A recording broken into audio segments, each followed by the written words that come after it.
নমস্কার বন্ধুরা, আরও একটি ভিডিওতে তোমাদের সকলকে স্বাগত জানিয়ে শুরু করছি আজকে রান্না। আজকে আমি তৈরি করে নেব বেগুন দিয়ে একদম পাতলা ইলিশ মাছের ঝোল। এখানে আমি ইলিশ মাছ কেটে নুন হলুদ মাখিয়ে নিয়েছি। নিয়েছি বেগুন কেটে ডুমো ডুমো করে কেটেছি, তার সাথে কাঁচা লঙ্কা চেরা। তেল গরম করে মাছ ভাজা বসিয়ে দিয়েছি।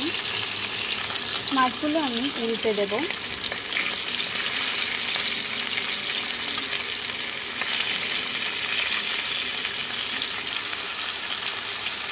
মাছগুলো ভাজা হয়ে গেছে, একটি পাত্রে তুলে নেব।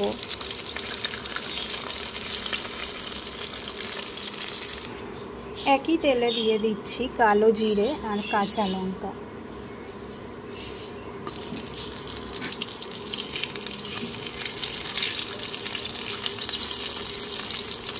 দিয়ে দিচ্ছি আগে থেকে কেটে রাখা বেগুন।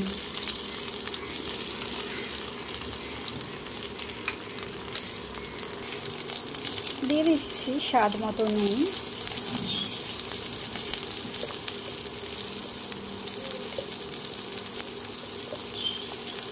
হলুদ। ভালো করে নাড়িয়ে নিতে হবে।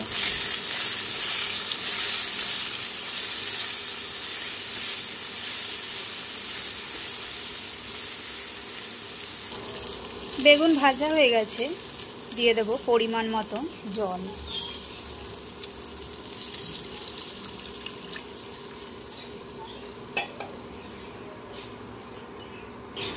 দেখো বন্ধুরা, ঝোল ফুটে উঠেছে।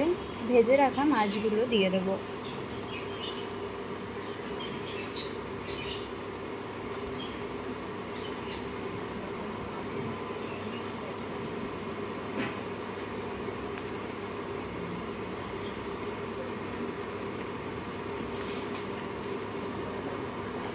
আরও 2 থেকে 3 মিনিট ফুটিয়ে নিলেই তৈরি হয়ে যাবে বেগুন দিয়ে ইলিশ মাছের পাতলা ঝোল।